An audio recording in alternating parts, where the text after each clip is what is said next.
안녕하세요. 사연 읽어주는 남녀입니다. 오늘도 와주셔서 감사드리며 오늘의 사연 시작하겠습니다. 여러분, 언젠가부터 TV에서 방송가 사람들 이야기가 종종 나오잖아요. 연예인 이외에 카메라 뒤에는 PD나 작가, 카메라 감독, 오디오 감독도 있고 뿐만 아니라 매니저나 메이크업 아티스트, 스타일리스트도 있고요. 제가 바로 그중 한 사람이었어요. 전 스타일리스트였거든요. 예전에는 코디라고도 많이 불렸죠. 어릴 적부터 하루 종일 방구석에 처박혀서 종이 인형 옷 갈아입히다, 심지어 직접 인형 옷을 그려서 색연필로 칠하고 가위로 잘라서 입히곤 했었죠. 디자이너가 되고 싶었지만 가정 형편상 엄두도 못 내고 대학을 휴학하고 20대 초반 어린 나이에 방송 현장에서 스타일리스트로 일하게 됐죠. 말이 스타일리스트지 실장님들 뒤처리를 하는 일이었죠. 많이 들어보셨겠지만 방송 쪽 일은 꽤나 힘들어요. 아니, 정말 많이요.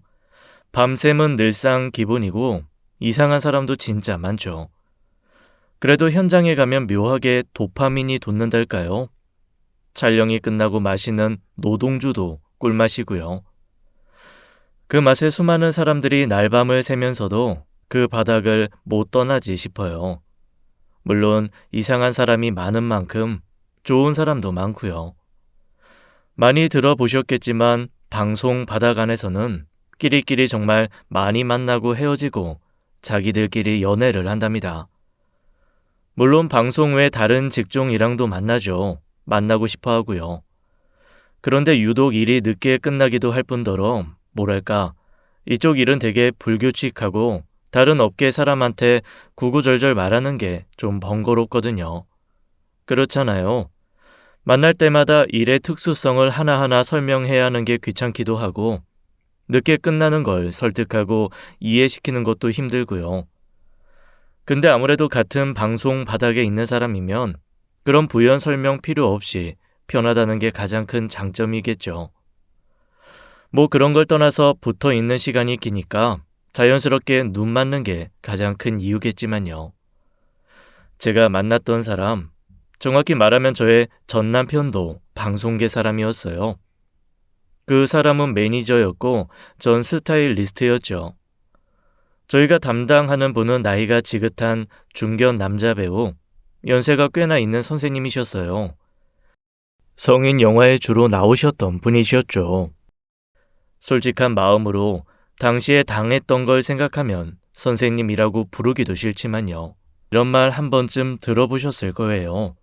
얼굴에 분칠한 사람은 믿지 말라는 얘기요. 저도 일하면서 아이돌이나 젊은 배우들 담당하는 선배들이 이런 얘기하는 거 수없이 들었거든요. 야, 이번에 나 담당하는 애 말했나? 진짜 싸가지 겁나 없어. 자기가 데뷔한 지 얼마나 됐다고? 가져온 옷 명품 아니라고? 지랄지랄 아주 난리도 아니었다니까. 언니, 전 아이돌 맡았다고 했잖아요. 처음엔 아이돌이라고 좋아했다가 완전 후회하고 있어요. 자기가 다이어트 못했으면서 제가 가져온 스몰 사이즈 안 맞는다고 저한테 뭐라고 하는 거 있죠? 아니, 그게 왜 제 탓이냐고요. 아이돌 애들 원래 많이 그래. 어린애들이 성격 더 지랄 같잖아. 그래도 나비 넌 한참 선생님이고 남자 배우라 그나마 낫지 않아? 대부분 여자들이 옷 가지고 난리 떨잖아. 그치. 지방 스케줄만 감당하면 다른 건 괜찮지 않나? 그리고 지방 촬영 가면 맛있는 것도 많이 먹잖아요. 영화는 대기가 많긴 해도 그만큼 쉬면 되고. 이번에 들어간 거 수위가 좀 높다고 했던가? 어때? 할만해? 언니, 말도 마요. 저도 남자 선생님이라 괜찮을 줄 알았죠. 진짜 맘 같아선 하루에 100번도 넘게 때려치고 싶어요. 아우, 또 생각나네. 야, 너 왜 그렇게 급하게 마셔? 천천히 마셔. 그분을 처음에 만났을 때는 정말 푸근한 옆집 아저씨 혹은 인품 좋은 교장 선생님 같았죠. 나비양이라고 했나? 이렇게 어린 친구가 스타일리스트를 하는 건 처음이네.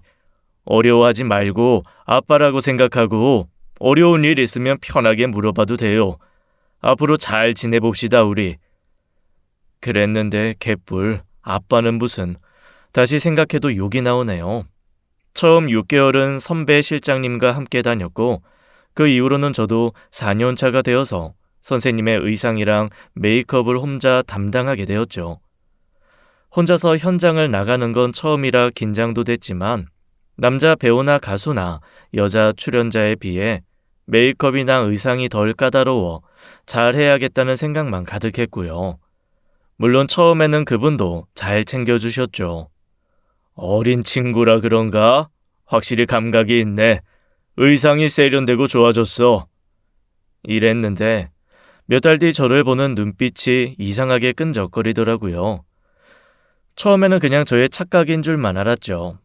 그런데 메이크업을 할 때마다 허벅지를 제 몸에 붙이는 느낌이 드는 거예요. 어떤 날은 자기의 팔을 제 가슴에 부딪힐 때도 있고요. 물론 일을 하다 보면 이런 접촉은 있을 수 있는 거니까 제가 예민한 건가 싶었죠. 아빠보다 나이가 10살, 아니 20살 가까이 많은 분이 그럴 거라고는 생각도 안 했으니까요.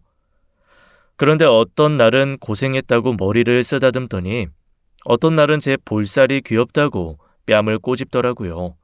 그래요. 그런 건 그럴 수 있다고 쳤죠. 한참 나이가 많은 선생님이시니까요. 그런데 하루는 회식이 끝나고 차에서 내리실 때였어요. 차에서 보통 매니저 오빠가 운전석에, 전 바로 뒷자리에, 그리고 옆에 선생님이 앉으시거든요. 근데 내리면서 최 실장, 내가 아들밖에 없잖아.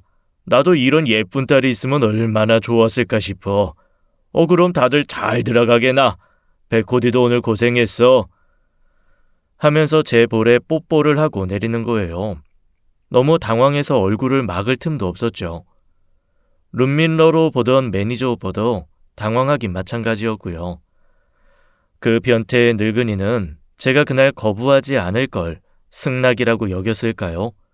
그 이후 들이대는 건 점점 과감해졌죠. 하지만 전 참고만 있는 편이 아니거든요. 당돌한 성격이라는 말이 더 맞겠네요. 선생님, 그런 식으로 농담하시면 요즘은 잡혀가요. 저 지금 조금 불쾌한 것 같은데요. 제가 성적 수치심 느끼면 그 순간부터 성추행 시작이에요. 이라고 똑부러지게 말했죠. 그렇게까지 대놓고 말하니 변태 놓친내도 당황하더군요. 저 역시 그 이후론 매 순간 방심하지 않고 경계태세를 강화했고요. 하지만 제가 꼭 해야 하는 일이 있었습니다. 바로 스타일리스트로서의 업무였죠. 당시 그분은 수위가 꽤나 높은 영화를 찍고 있었어요. 다양한 케이스의 황혼의 사랑을 그리는 내용이었는데 그중 몇 장면은 과감한 노출이 필요했어요. 그런 노출씬이 있으면 촬영팀도 배우도 스타일리스트도 정말 예민해져요. 배우들이야 감정씬부터 몸매 관리 때문에 더 그럴 테고 촬영팀도 최소한의 인원만 남기고 배우들이 몰입할 수 있도록 해주죠. 저희 스타일리스트들은 몸매가 좋아 보일 수 있도록 몸에 음영을 넣어주고 배드씬 전에 신체 중요 부분을 가리는 작업을 해요.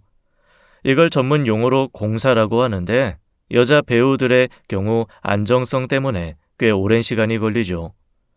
남자 배우들은 그에 비해 간단해요. 보통 연기 중 민망한 일이 생기는 걸 방지하고자 화장실에 가서 한번 사정을 하고 와요. 과거에는 양말을 사용했다고 하는데 요즘은 업그레이드돼서 수술용 거즈나 피부색 붕대를 주요 부위에 붙이죠.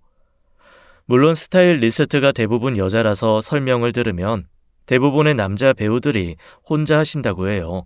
아니면 현장에 있는 남자 FD의 도움을 받던가요. 저 역시 당연히 제가 맡은 출연자도 그렇게 할 줄 알았고요.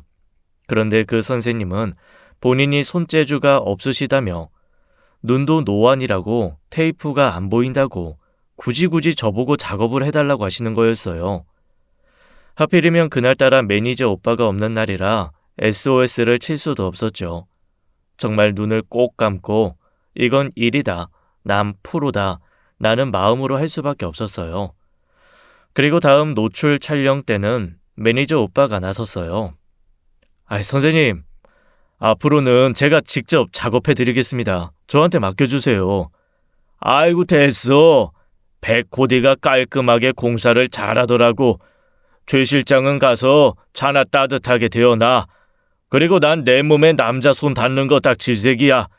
우리 서로 남의 영역 침범하지 말자고. 이 말을 듣는데 정말 똥 밟았다 싶었죠. 하지만 어쩌겠어요. 제가 하는 일이 이런 걸요. 선배 스타일리스트한테 몇십 년 전에는 이런 일이 비일비재했다는 걸 듣긴 했지만 요즘도 이런 출연자가 있을 거라고는 생각도 못했죠. 그것도 제가 담당하는 연기자가요. 그나마 정사씬이 많지 않다는 걸 다행으로 여기며 빨리 끝나기만을 바라는 수밖에 없었죠. 그리고 며칠 뒤 오지 않던 그 장면을 촬영하는 날이 또 왔어요. 그날은 세트 촬영이어서 별도로 지어진 대기실에서 메이크업을 마치고 손을 닦으러 화장실을 갔어요. 조금 뒤에 또 그분의 중요 부위에 공사 작업을 하려면 손을 닦고 니트릴 장갑을 껴야 했거든요. 화장실은 공용 화장실이었는데 남자 여자로 나뉘어져 있고 위가 뚫려 있었어요. 그래서 옆에서 하는 작은 소리도 들을 수 있었죠. 촬영을 하다 보면 환경이 열악한 경우가 많아서 그런 일이 종종 있거든요. 그날도 빨리 끝내고 가야겠다는 생각뿐이었죠. 그런데 이상한 소리가 들리는 거예요. 정말 듣기 싫은 남자, 아니 짐승의 울음 같은 소리가요. 이런 말을 하기 싫지만 그건 제 담당 배우가 자위를 하는 소리였어요. 보통 공사 작업을 하기 전 그런 행위를 하는 건 알고 있었으니 서로 민망해지기 전 조용히 나와야겠다고 생각했죠. 그런데 그 늙은이가 그 징그러운 소리를 내면서 제 이름을 부르는 거예요. 저도 처음에는 설마 아니겠지, 내가 잘못 들었겠지 싶었어요. 그런데 몇 초 있으니 확실하더라고요. 백나비, 나비야. 확실히 제 이름이었어요. 온몸에 소름이 돋아서 움직일 수가 없더라고요. 미친 변태 영감탱이. 그 이후로 손이 벌벌 떨려서 무슨 정신으로 작업을 했는지 모르겠어요. 심지어 그 변태는 그날따라 더 신이 나서 바지를 탈의한 채 성적인 말인지도 모르고 이런 말도 하더군요. 우리 흰나비가 공사 쳐주는 날은 항상 NG가 안 난단 말이지. 전에 있던 조 팀장이 해주면 하루 종일 찍었는데 나비 여기 아주 요물은 요물이야. 평소 같았으면 그런 말 하시는 거 성추행이다 라고 받아쳤을 저였는데 화장실에서 그런 소리를 듣고 난 뒤 영혼이 나갔는지 아무 말도 못하겠더라고요. 제가 평소답지 않게 입을 닫고 있으니 중늙은이는 더 신이 나서 입을 나불대더군요. 나비 손맛이 우리 마누라보다 나은 것 같아. 내가 조금만 늦게 태어났어도 나비랑 한번 만나보는 건데 말이지. 그때였어요. 매니저가 대기실 파티션 안으로 뚜벅뚜벅 들어오더라고요. 선생님, 이런 거 다 성추행인 거 몇 번이고 말씀드렸을 텐데요. 사모님도 이러는 거 다 아시는 거 맞죠? 딸 같아서 장난치는 건데 뭘 그리 살벌하게 그래. 다 웃자고 하는 소린데. 평소에는 과묵하던 매니저였어요. 저랑은 말도 많이 안 섞었었고요. 그런데 화가 나서 언성을 높이더라고요. 선생님, 아드님밖에 없으신 걸로 아는데 왜 백 실장 보고 자꾸 딸 같다고 하시는 겁니까? 아드님도 40줄 다 되지 않으셨나요? 앞으로 특수분장 제가 해드리겠습니다. 최 실장, 오늘따라 왜 이래? 난 남자 새끼들은 손끝이 투박해서 안 맡기는 거 몰라? 다 끝났으니까 까불지 말고 나가봐. 전 아직 안 됐습니다. 그러더니 휴대폰을 꺼내 녹음 파일을 틀더라고요. 나비야. 백나비. 요망한 흰나비. 아까 남자 화장실에서 들리던 그 끔찍한 소리였어요. 이 새끼가 지금 뭐 하는 거야? 그런 짓을 할 땐 안에 누가 있는지 정도는 확인을 하셨어야죠. 이 어린 놈의 자식이 예쁘다 해줬더니 미쳤냐? 지금 어디서 협박질이야? 그거 당장 안 꺼? 내가 매니저 새끼 하나 그만두는 거 일도 아니야. 저라고 뭐 듣기 좋아서 켜놓고 있었겠습니까? 그리고 설마 이 파일 하나밖에 없을 거라고 생각하는 건 아니시죠? 앞으로 이 더러운 짓 계속하시면 선생님 배우 생활 끝나는 것도 순간이실 겁니다. 늙은 할아버지와 있던 더러운 대기실이 순간 백마탄 왕자님이 서 있는 공간으로 바뀌어 보였죠. 그동안 매니저님은 제가 당하고 있는 걸 모르쇠하고 있던 게 아니라 나름대로 치밀하게 증거를 모아왔던 거였어요. 나이가 지긋이 쌓인 그분은 얼굴이 울그락불그락 하더니 대기실을 나갔죠. 그 후에 저와 매니저님은 담당 연기자가 바뀌었습니다. 당연히 변태 영감의 요청으로요. 회사에 뭐라고 이야기했는지 모르겠지만 저에겐 나쁠 건 전혀 없었죠. 아마 본인도 인간으로서 수치심이라는 게 있다면 같이 다니기 부끄러웠겠죠.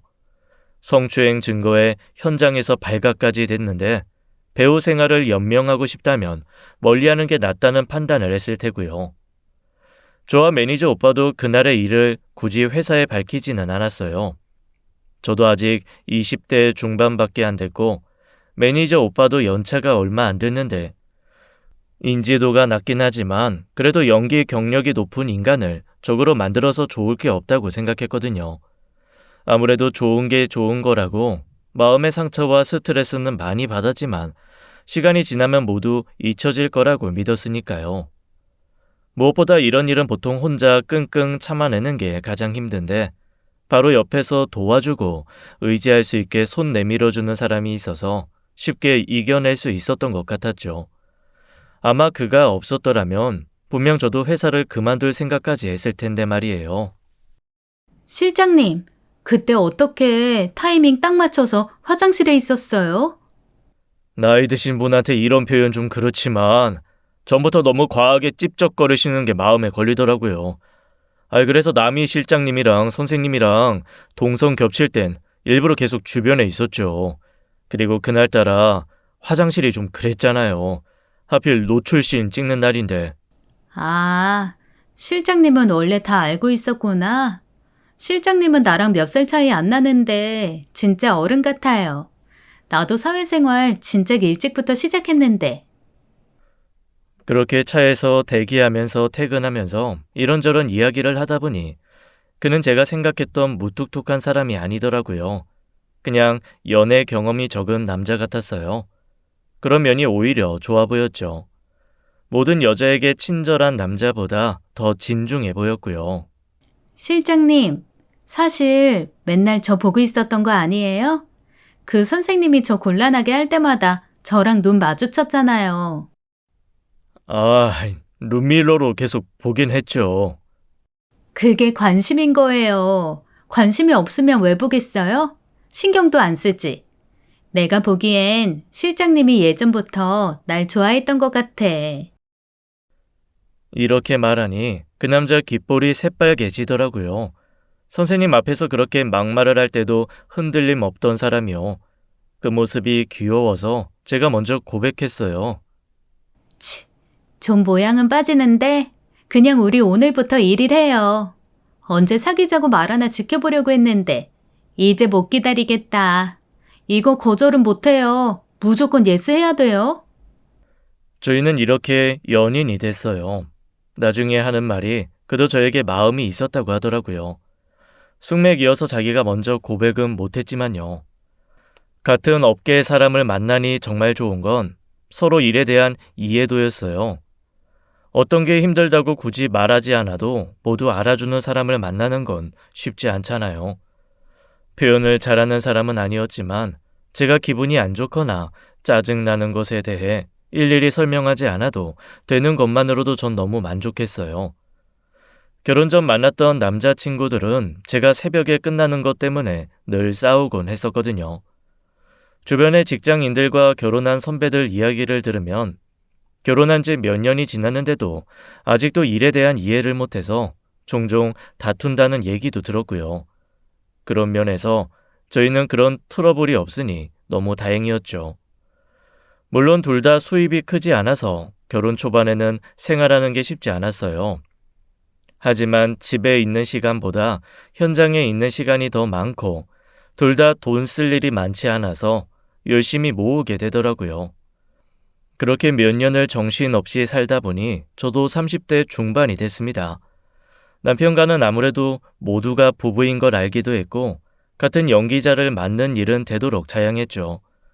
둘 다 몇 달씩 지방에 있거나 늦게 오는 것도 그랬고요.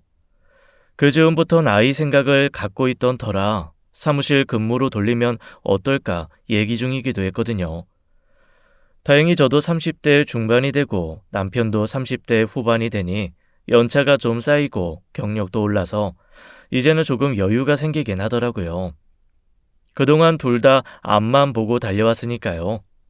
임신 준비도 있지만 저도 30대 중반이 돼서 그런가 전보다 꾸미고 다니는 게 좀 해이해지더라고요.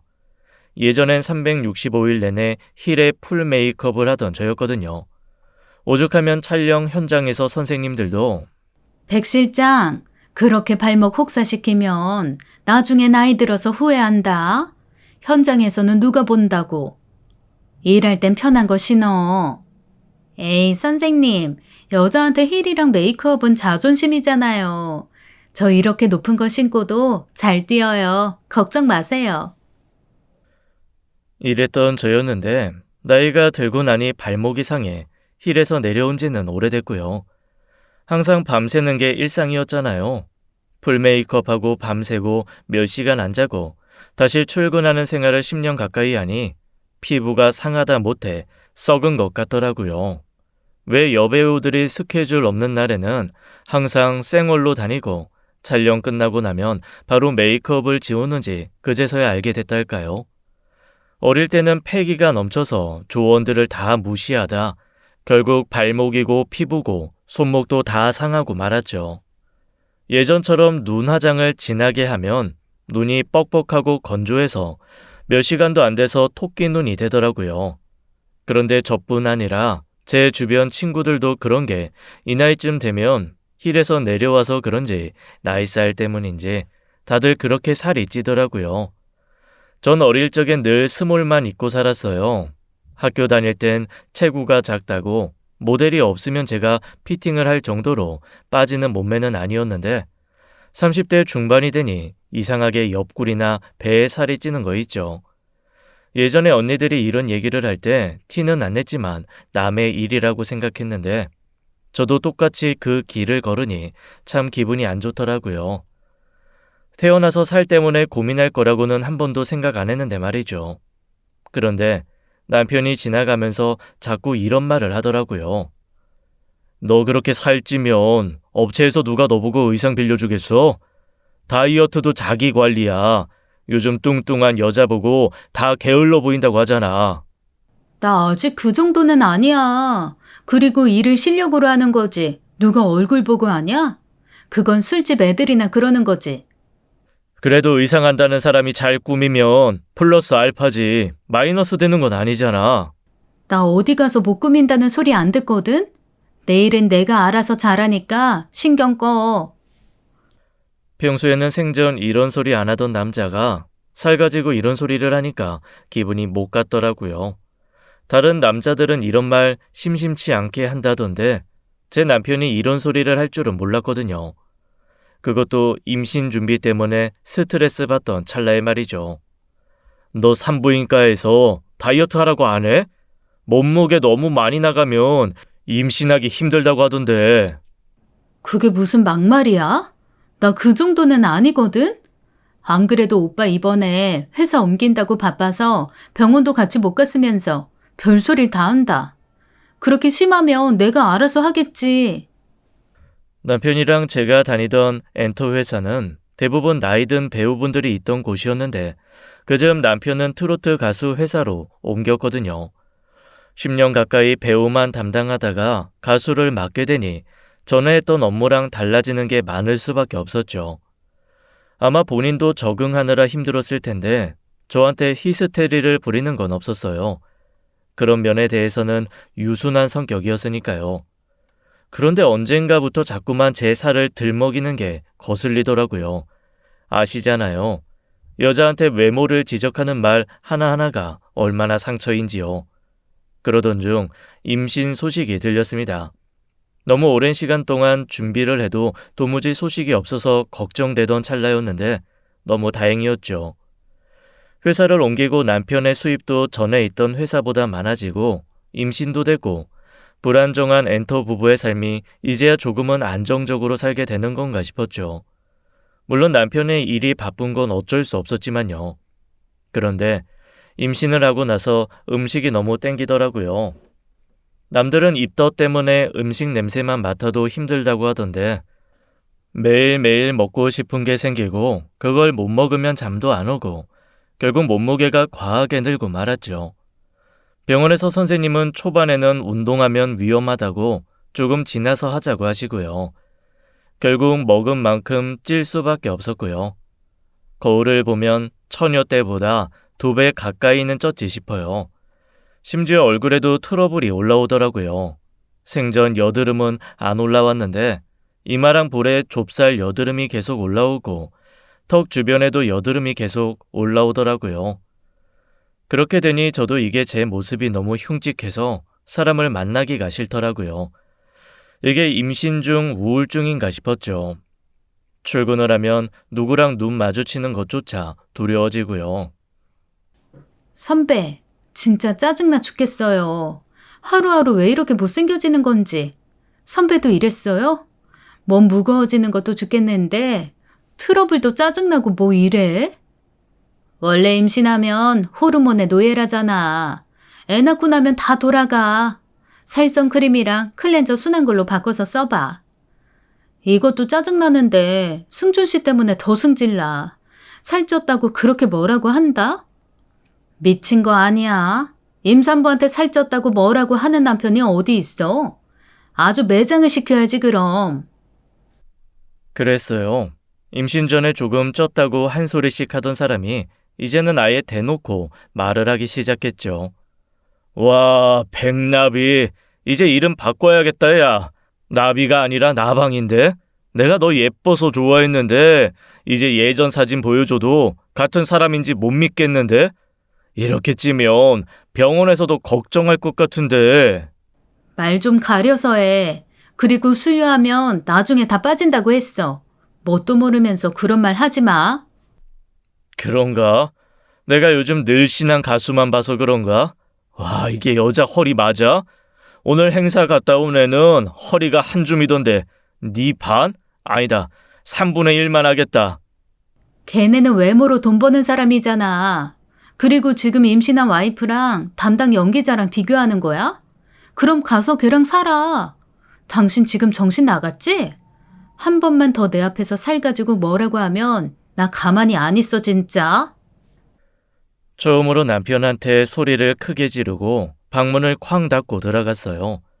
그랬더니 남편도 심각성을 알았는지 눈치를 보며 방에 들어와서 사과를 하더군요.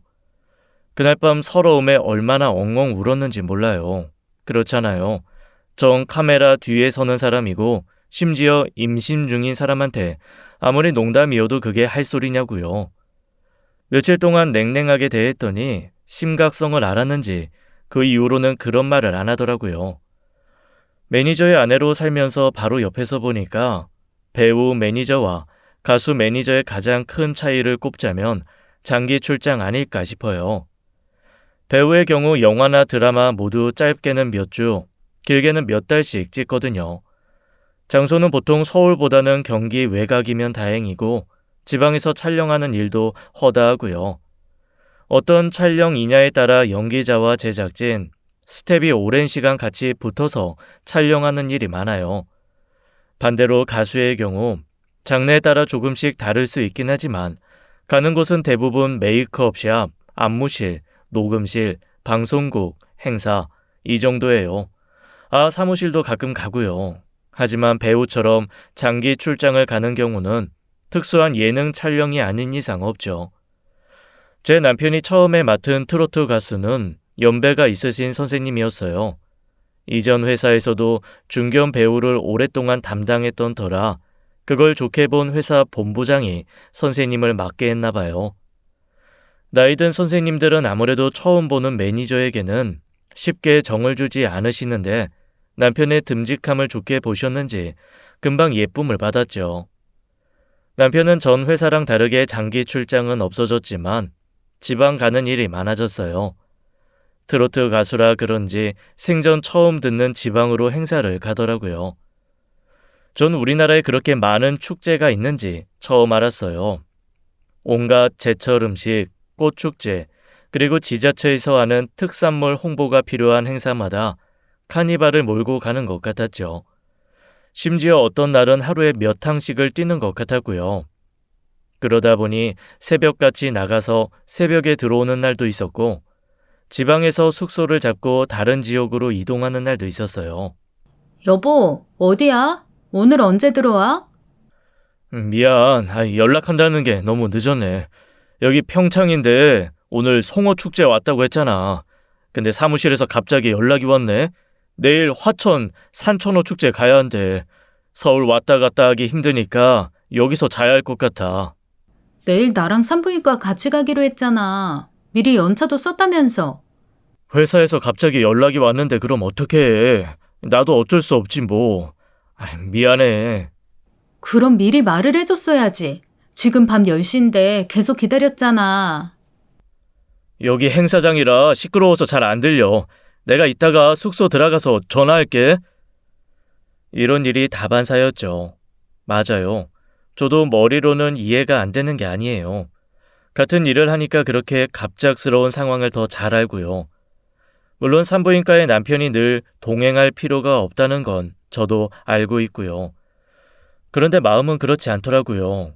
다른 임산부들을 보면 옆에 친구나 친정 엄마가 있는 일도 많고 전 늦은 나이에 임신을 하기도 했고 갈 때마다 선생님이 늘 걱정되는 말씀을 해서 그런지 혼자 돌아올 때마다 항상 마음이 졸이더라고요. 남편은 언제나 바쁜 사람이어서 그런지 혼자 다녀오고 나면 마음이 쓸쓸하더라고요. 반차를 써도 마음대로 되지 않고요. 직장인들처럼 주말에 쉴 수 있는 사람도 아니었고요. 그런 일이 계속 쌓이다 보니 별거 아니라고 여겼던 일조차 괜시리 서러워지더군요. 오빠, 아무리 그래도 너무한 거 아니야? 나 임신하고 같이 병원 간 거 한 번인 거 알아? 이러다 애 낳을 때도 나 혼자 가겠다. 내가 지금 놀아? 그럼 돈은 어떻게? 돈은 안 벌어? 다른 남편들도 다 회사 다니고 돈 벌면서 와이프 병원 같이 오는 거야. 당신이 나 챙겨줄 마음 있었으면 회사에 제대로 이야기했겠지. 병원 가는 게 몇 시간이라고 그걸 못 빼? 언제는 이쪽 일 서로 같이 이해할 수 있어서 좋다며. 우리 일이 그렇게 마음대로 되냐? 너야말로 검사 받는 게 뭐 그리 대단한 거라고 그렇게 유세를 떨어. 나도 알아보니까 그거 혼자 가는 여자들도 많더만. 그럴 거면 애는 왜 낳아? 같이 준비해서 낳고 같이 키울 거잖아. 당신은 얼마나 컸는지, 지금 상태는 건강한지 선생님한테 궁금한 거 없어? 그렇게 앞으로도 애 낳고 돈만 가져다 줄 생각이야? 그럼 뭐하러 낳아? 그럴 거면 지금이라도 낳지 말자. 난 그런 책임감 없고 부성애 없는 너 같은 애 아빠 필요 없어. 눈을 동그랗게 뜨고 다짜고짜 싸댔죠. 그랬더니 생각을 다시 한 모양이죠. 산모수첩을 물끄러미 보더라고요. 놀랐겠죠. 산모수첩을 오랫동안 보면서 뭔가 반성을 하는 것 같았습니다. 그런데 며칠 뒤 친하게 지내는 스타일리스트 선배한테 이상한 전화를 받았습니다. 백 실장, 나 아는 친구가 얼마 전에 너네 남편네 회사 들어갔다고 말했나? 나비 너 임신 중이라 내가 이 말 할까 말까 하다가 아무리 생각해도 알아야 할 것 같아서. 선배답지 않게 왜 이렇게 질질 끌어요? 아, 답답해. 대체 뭔데 그래? 그냥 말해요. 너 놀라지 말고 들어. 네 남편 요즘 평판이 안 좋아. 아니, 솔직히 말하면 네 남편 요즘 소문 진짜 별로야. 우리 바닥 원래 소문이 많긴 해도 아니 땐 굴뚝에 연기 안 나는 거 알지? 일단 확인해 보는 게 좋을 것 같아. 선배한테 남편 얘기를 해줬다는 언니는 저도 예전에 몇 번 본 적 있는 사람이었어요. 남일이라고 쉽게 가십거리처럼 재미삼아 전달할 사람도 아니었죠. 몇 번 안 봤지만 제가 봤던 바로는 오히려 조심스럽게 말했을 것 같았고요. 저랑 친한 선배는 가끔 욱하긴 했어도 할 말은 꼭 하는 성격이었죠. 제 첫 사수라 누구보다 절 챙기는 사람이었고요. 선배가 말한 내용은 이랬어요. 제 남편이 같이 다니는 트로트 가수의 백댄서들과 사이가 의심된다고요. 그러니까 확인해 봤으면 좋겠다는 거였죠. 사실 이 바닥이 좀 그래요. 더러운 소문도 많지만 그게 사실인 경우도 많죠. 보통 대중들이 알고 있는 건 빙산의 일각일 정도로요. 저만 해도 그랬잖아요. 전 물론 남편을 믿지만 그래도 제 눈으로, 제 손으로 증명하고 싶었어요. 그래서 선배한테 말하고 싶더라고요. 이 바닥에 이상한 사람들이 수없이 많지만 제 남편은 아니다. 그러니까 이상한 소문 내지 말아라. 의심하지 말라고요. 그래서 남편과 산부인과에 가는 날 남편의 카니발 조수석에 녹음기를 설치했어요. 요즘은 녹음기 성능이 정말 좋더라고요. 최대 10일까지도 연속 녹음이 되더라고요. 그 정도면 뭐라도 건질 수 있겠다 싶었죠. 늘 차에 있는 게 대부분인 사람이니까요. 그런데 3일도 안 돼서 제 계획은 그대로 무산되고 말았죠. 야, 백나비, 이거 네가 한 거지? 너잖아. 이게 뭔데? 뭔데 그래? 남편이 갑자기 녹음기를 들고 오더라고요. 전 너무 당황해서 말을 잃었죠. 시침이 떼지 마. 나 블랙박스 다 확인하고 온 거야. 그래, 내가 뒀다. 그게 뭐? 너 남편한테 이게 할 짓이야? 미쳤어? 너 스토커야? 결국 전 선배한테 이상한 소문을 들었다는 이야기를 할 수밖에 없었죠. 안 그러면 스토커 와이프가 되기 직전이었거든요. 하지만 저도 나름대로 제 입장이 있었습니다. 전 선배의 말을 다 믿은 게 아니라 남편의 억울함을 증명하고 싶었던 게 남편이 제 말은 하나도 안 믿고 절 너무 코너로 몰아가더라고요. 난 당신이 안 그랬을 거라는 거 알지. 그러니까 확인하려고 그랬던 거잖아. 물론 방법은 잘못됐어. 그건 내가 미안해. 그래도 이거 아니면 증명할 방법이 없다고 생각했어. 이렇게 남편을 못 믿는 와이프랑 내가 어떻게 같이 살겠냐? 갑자기 너무 무섭다 진짜. 어떻게 녹음기를 숨겨둘 생각을 하냐? 내가 세차하면서 이거 보고 얼마나 소름 돋았는지를 알아? 블랙박스에서 네 얼굴 보고서도 나 정말 안 믿었어. 오빠가 그렇게 생각할 거 아는데 내 입장으로도 좀 생각을 해봐. 난 얼마나 억울했으면 그랬겠냐고. 몰라. 나 지금은 네 얼굴 보는 걸로도 소름 끼쳐. 나 지금 바람 좀 쐬고 올게. 지금은 네 얼굴 못 보겠다. 이렇게 냉랭하게 말하고 나가서 다음 날 들어오더라고요. 처음이었어요. 남편이 말없이 외박을 한 건요. 선배의 말만 믿고 남편에게 그런 짓을 한 제 잘못이지 누구를 탓하겠어요. 남편에게 미안하다고 잘못했다고 손이 발이 되게 빌었죠. 임신 중인 제가 며칠 동안 그렇게까지 하니 남편도 결국 마음을 풀었어요. 저도 물론 후회를 많이 했어요. 남 얘기에 휘둘리지 말고 내가 본 것만 믿고 살자고 그렇게 다짐을 했는데 아무리 친한 사람의 말이라고 해도 내 남편 마음에 그렇게 대몫을 박았다는 게 너무 모자란 부인 같더라고요. 물론 남편을 의심한 건 아니었지만 결국 제 사람 마음에 상처를 준 건 맞았으니까요. 며칠 뒤 남편과 사이가 풀리고 선배한테 전화를 했죠. 선배는 사실 저에게 잘못한 건 없었으니까요. 제가 20대 초반부터 봤던 언니기도 하고 남편과 어떻게 만났는지도 다 아는 사람이니까요. 이런 이야기를 하는 것도 전혀 창피할 거 없었거든요. 선배 말 듣고 남편이랑 엄청 안 좋아졌었잖아요. 진짜 앞으로 괜히 확실하지도 않은 그런 말 하지 말아요. 나 며칠 동안 승준 씨한테 얼마나 미안했는지 알아? 맹추야. 그러니까 그걸 왜 골려? 그리고 내가 확실하지도 않은 소리 너한테 했을 것 같아? 나도 미진이한테 몇 번이나 확인한 거야. 선배, 나 다른 남자들은 몰라도 승준 씨는 절대 안 그럴 거라고 믿어. 선배도 승준 씨 로드할 때부터 봤잖아. 그 사람 놔두고 절대 바람필 사람 아니야. 나비야, 너 정신 똑바로 차려. 내가 이 말까지 안 하려고 했는데 백승준 걔 만나는 애 거의 20살은 어리대. 나 이제 선배 말 안 들을래. 그만 얘기해요. 그럼 너 내가 확실한 물증 보여주면 믿을 거야? 그럼 속 시원하겠어? 진짜 답답하다. 내가 이렇게까지 해야겠니? 그 선배는 가끔 욱하긴 해도 절대 틀린 말하는 성격은 아니었어요. 이렇게까지 말하는 걸 보면 뭔가 확실한 걸 알고 있구나 싶었죠.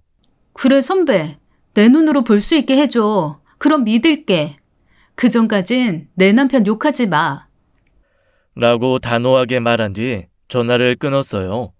하지만 찝찝한 건 계속됐죠. 사람 마음이 그렇잖아요. 특히 안 좋은 생각이 한번 마음속에 생기면 나도 모르게 계속 커지기 마련이죠. 다른 사람도 아니고 20대 초반부터 사수였던 사람이 저렇게 확신에 가득 차서 남편의 불륜에 대해 말을 하는데 어떻게 의심을 안 할 수 있겠어요.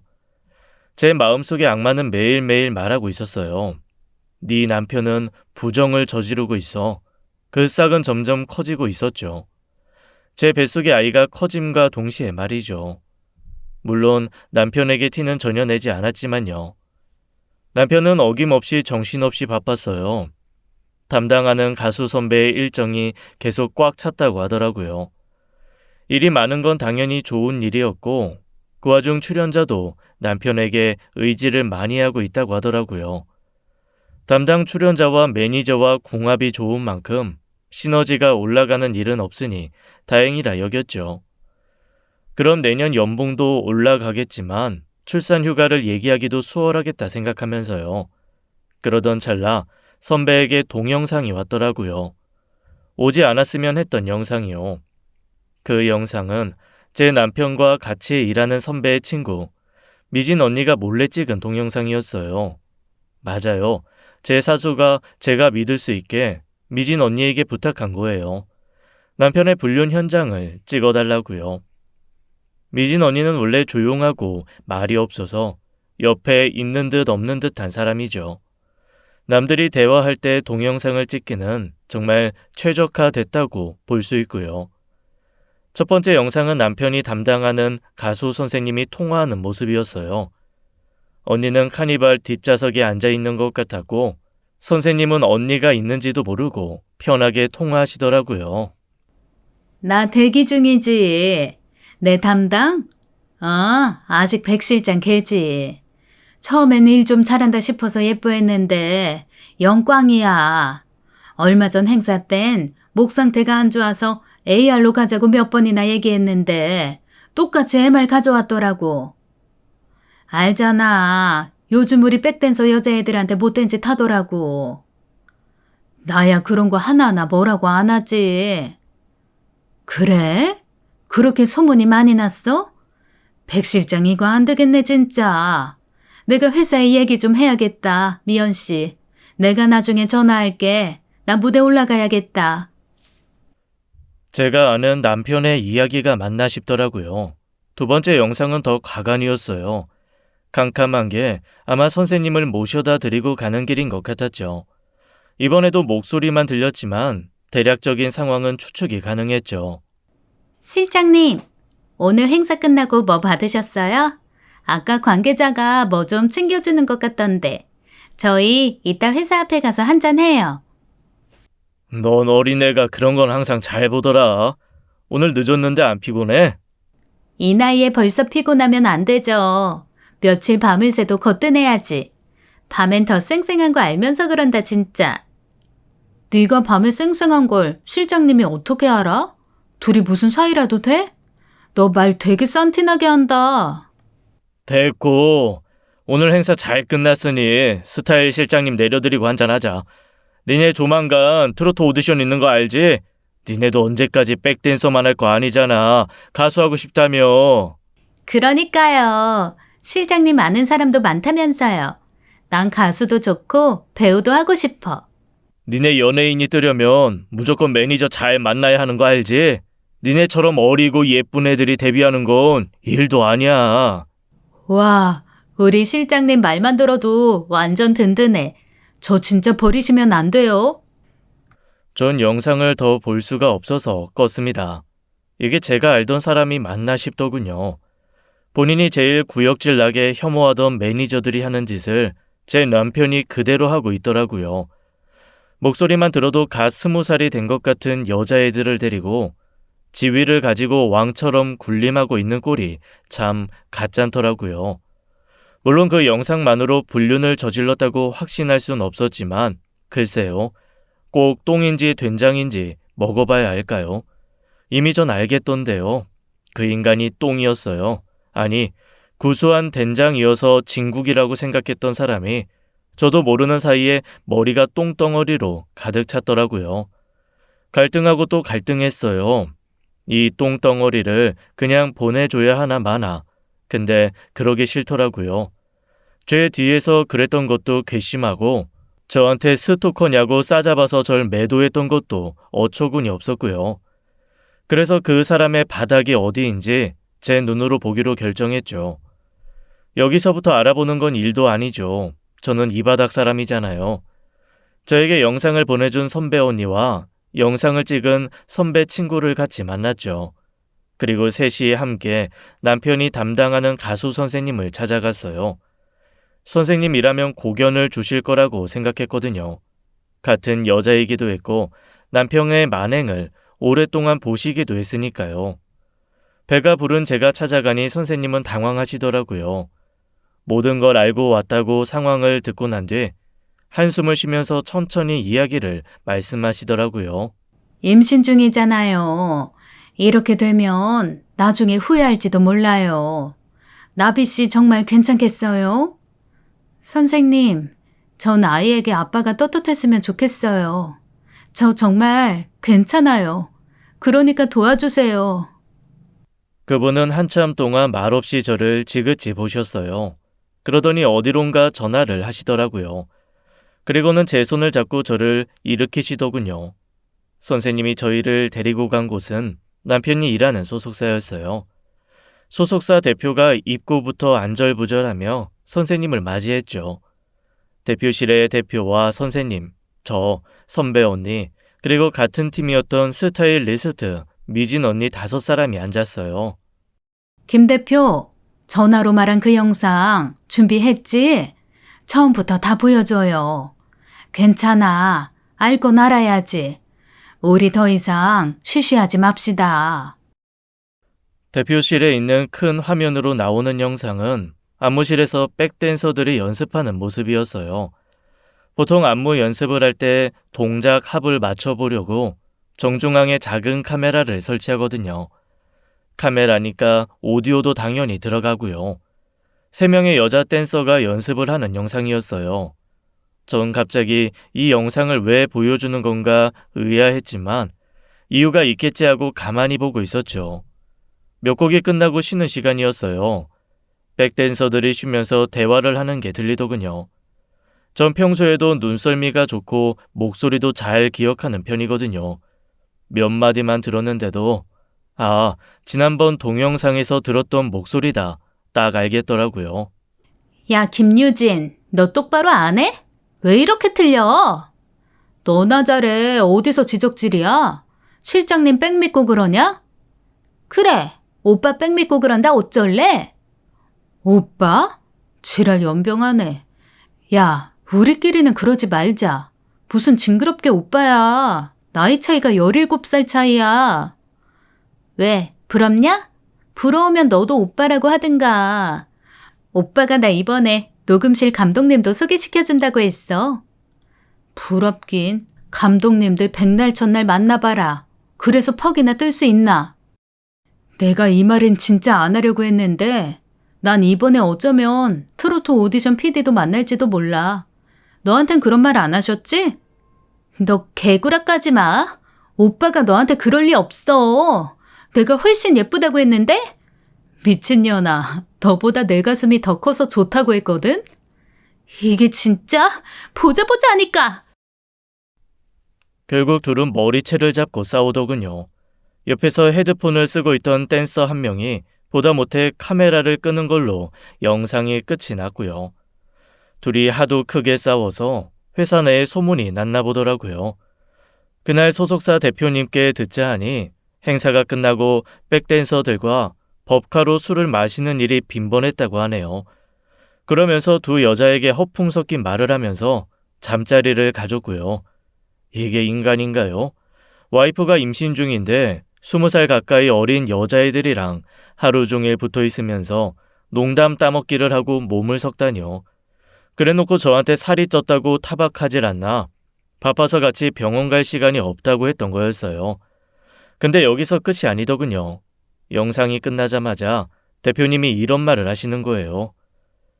며칠 전 저기 영상에 나오는 백댄서 한 명이 그만뒀네.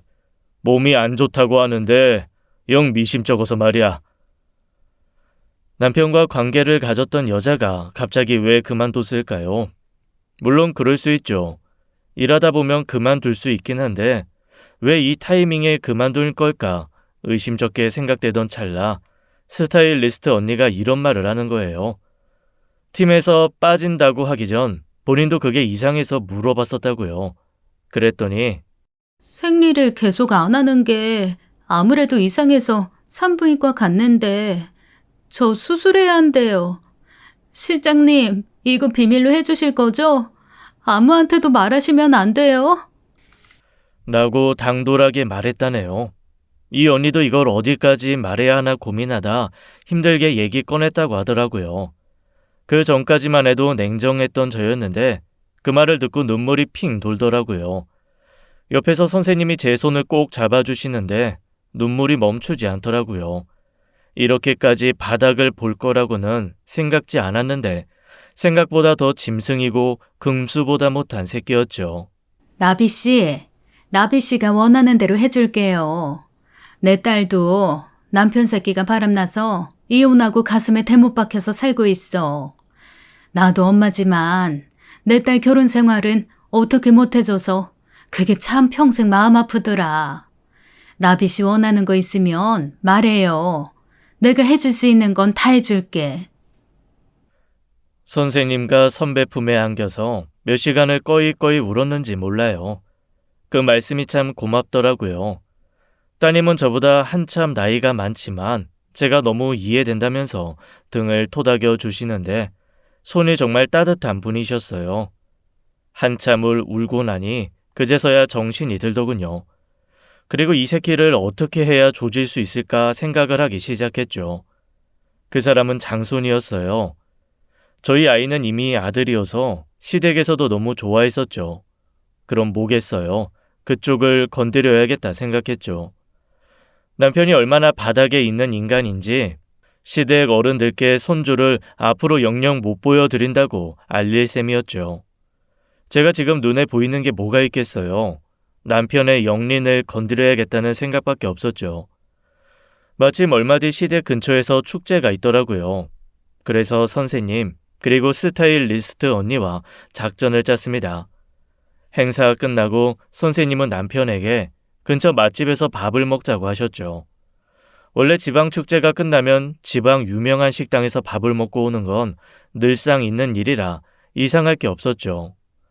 남편도 자기가 태어나고 자란 곳이라 빠삭했고요. 무엇보다 어르신들은 그렇잖아요. 방송 쪽에서 일한다고 하면 다들 어떤 일하는지 궁금해하는 게 있는데 심지어 가수 선생님을 모시고 가면 아무래도 기세등등해지는 게 있으니까요. 선생님도 그걸 노리고 남편의 아버님 어머님이 있는 집 근처로 가자고 하셨죠. 물론 저랑 미리 계획을 한 거였지만요. 아버님 어머님은 신이 나서 나오셨죠. 시댁 근처에 있는 그 동네에서는 나름 큰 대게집이었어요. 원래는 술을 안 먹고 올라올 계획이었지만 어디 그럴 수 있나요? 어른들은 이미 신이 나셨고 선생님께 술을 권하셨고 평소라면 마다할 선생님도 그날만큼은 마다하지 않으셨죠. 남편도 그런 선생님의 모습에 어깨에 뽕이 한껏 올라 술을 진탕 마셨습니다. 저에게는 전화 한 통 하지 않았고요. 그렇게 술을 마셨으니 당연히 서울에는 올라올 수 없었죠. 전 그날 저녁부터 선배 언니와 함께 시댁 근처에 있었습니다. 언니가 저를 데리고 차로 가줬거든요. 저녁부터 남편이 무슨 짓을 하고 있는지 선배 친구 미진 언니한테 실시간으로 듣고 있었어요. 물론 미진 언니는 술을 1점 마시지 않았고요. 선생님과 팀 사람들은 식사가 끝나고 좋은 숙소를 잡아서 들어갔다고 했어요. 남편은 시댁에 들어가서 잤다 하고요. 저랑 선배 언니는 근처 다른 숙소를 잡았죠. 그리고 아침 일찍 시어머니께 연락을 드려서 모르는 척 안부 인사를 드렸죠. 어머니, 어제 그이랑 팀 사람들 행사 가서 만나셨다면서요? 근데 그이가 배터리가 없나 봐요. 지금 바꿔주실 수 있어요? 예, 아침 일찍 올라갔나 보다. 안 그래도 반찬이랑 꿀이랑 좀 챙겨주려고 했는데 방에 없대? 그렇지. 네 놈이 그럴 줄 알았다. 남편은 새벽같이 그 여자 방으로 간 거였어요. 아닐 텐데. 선배 언니는 아직 숙소에 있다던데. 그래? 그럼 우리가 퍼뜩 가서 줘야겠네. 아가, 끊어봐라. 남편이 있는 숙소가 보이는 곳에 주차하니 얼마 안 돼서 시부모님이 양손 가득 반찬을 바리바리 싸들고 오시더라고요. 숙소 입구에서 가수 선생님이 시부모님을 맞이했죠. 남편은 원래 아침잠이 많은 사람이에요. 평소에도 알람을 못 들어서 제가 늘 깨우느라 곤욕이었고요. 그런 사람이 전날 그렇게 술을 진탕 마셨는데 벨소리를 들을 턱이 있나요? 심지어 여자질 하겠다고 새벽에 일어나서 도둑처럼 살금살금 들어가서 놀아 제꼈으니 더욱 곤히 자고 있겠죠. 결국 스타일리스트 미진 언니가 백댄서 방으로 들어갔어요. 가수 선생님과 시부모님을 모시고요. 평생 시골에서 농사만 짓고 사신 순박한 시부모님은 이제 갓 20이 지난 여자방에 있는 남편을 보고 경악을 금치 못하셨죠. 너희 이놈의 새끼! 지금 뭐하는 짓이고? 시부모님이 들어간 지 얼마 안 돼서 남편은 등짝을 맞으며 나왔어요. 전 밖에서 남편을 기다리고 있었죠. 당신이 어떻게 여기? 어머니, 이 사람 바람핀 지 오래됐어요. 방에 있는 저 여자 말고 만나는 여자 한 명 더 있어요. 그 여자는 애가 졌다가 지웠대요. 어머니는 제 말을 듣자마자 그 자리에서 쓰러지셨어요. 왜 안 그러겠어요? 저도 그런 마음이었는데요. 아버님, 어머니 잘 챙겨주세요. 그리고 저 이 남자랑 앞으로 안 살아요. 저 못 살아요. 제 마음 이해해 주세요. 그 말을 하고 차에 탔어요. 제 뒤로 아버님의 불호령과 손찌검 소리가 들렸지만 뒤돌아보지 않았어요. 뭐 어쩌겠어요. 자기가 싸지른 건 자기가 해결해야죠. 그 행사를 마지막으로 남편은 해고됐어요. 아이를 낳고 돌이 지난 후 전 그 트로트 가수 선생님의 전담 스타일리스트가 됐어요. 선생님 덕분에 남편의 퇴직금도 제가 받을 수 있게 됐고요. 세상에 살다 보니 이런 일이 다 있기도 하더라고요. 당시에는 남편을 믿어보려고 했지만 그게 얼마나 순진한 마음이었는지 지금 생각해도 웃음만 나와요. 여러분, 제가 겪은 일은 사실 방송판에 있는 수많은 일 중에 빙산의 일각이긴 해요. 물론 전 당사자라 제게는 큰 상처지만요. 제게 더 강해지고 좋은 안목이 생기면 앞으로 이런 일이 생기진 않겠죠. 지금까지 사연 읽어주는 남녀였습니다. 끝까지 함께 해주신 여러분 감사드리며 저희는 다음 사연으로 돌아올게요. 감사합니다.